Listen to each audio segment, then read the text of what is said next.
Are you ready to call the crisis hotline, or are we the crisis hotline? Good afternoon. Good afternoon, Norman. I'm not ready to jump off the peace bridge, as Andy Frost used to say all the time. But I mean, I think there's a reason for concern because we don't know about the extent of the Anderson injury. Mike Babcock was very careful to not overstep his bounds, and he said day to day. And he has said in the past, when I say day to day, it means 10 days. Well, I mean, I think that might have been the reason why they made the transaction that they did on Saturday, because Garrett Sparks, has, I believe, less than 20 games of NHL experience, or around 20 games, and Casimir Kaskasuo and Eamon McAdam, their other goaltenders, that the Marlies have none. So they needed to go out and add somebody. And I don't know if that's an indication that Anderson's injury is more serious than they're leading on, or it's just a play it safe type of move. But really, I think that the inconsistency of Garrett Sparks played out in the two games on the weekend. He played well in Columbus.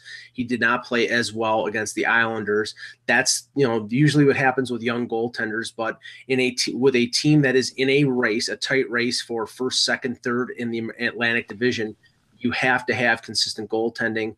And that's why a lot of people are skeptical of Garrett Sparks, and that includes me. This is the Leafs Convo. Norman James, along with Mike Augello. Thank you so much for listening. Garrett Sparks needs to play to grow his NHL experience. He's only played 20 games in his career. He needs another 20. But in this season, with so much at stake, according to a lot of people, is this the time for Garrett Sparks to sow his oats and feel his way through the professional league? Right, Mike? There's a championship to be won, and the Leafs really can't afford to be losing points because they're erratic yet talented goaltenders trying to figure things out. Well, and this is something that I brought up with Garrett Sparks at the first day of training camp, because he had been the primary starter when not injured with the Marlies over the last few years. And I asked him, because at that point it was a battle between him and Calvin Pickard and Curtis McElhinney for the backup job. I had asked him, what adjustments have you made from the mentality that you have to be the starter and to start a majority of the games, to being a backup where you're going to play a week and a half, 2 weeks. There's going to be that amount of time in between starts. And he said there was no adjustment. And that's what sort of took me aback, because there is an adjustment. I know that I've spoken to other backup goaltenders, and the adjustment that it is like, what you do to stay sharp for those long stretches of time. And we saw what McElhinney did last year, and he was sharp even though he wouldn't play in 2 weeks. And I mean, I do think that there has to be an adjustment when it comes to the Leafs using Anderson, because we don't know for sure, but I would assume that the groin injury that he has is based on overuse and fatigue, and they need to play their backup more than just 17, 18 games. And that's probably right now what Sparks is on pace for. They need a backup goaltender to play over 20, probably 25. And I don't think right now, as he's played, Mike Babcock trusts Garrett Sparks enough to play him that many games. Are you getting under the skin of the Maple Leafs with their brisk, dismissive answers to you?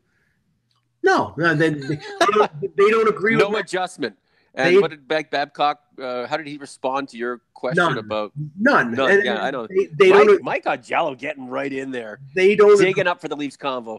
They don't agree with my premise, but I think in these two instances, I've been proven right, and it's not all about that. I just think I know based on watching this game and listening to people who have played this game for many years, that a backup goaltender has to have a different mentality than a starter.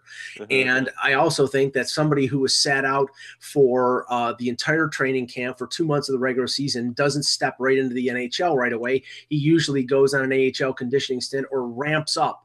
So in those instances, I think I was right, and I've sort of been proven right. You have been proven right, and that's why you're on the Leafs Convo, Mike. Thank you very much for all of your contributions. Michael Hutchinson, 6 of one, half dozen of another. Not a superstar, but a guy who's reliable.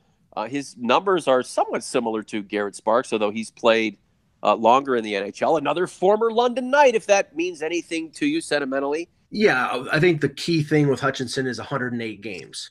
He's played 108 NHL games. He's played most of his career in Winnipeg. And Peter Tessier, who writes for Hockey Buzz and is our Winnipeg guy, attests to the fact that Hutchinson is a solid backup. That if the Leafs have to go to him, if Anderson is out for a little longer than we expect, and they have to play Hutchinson, he's very capable of playing well.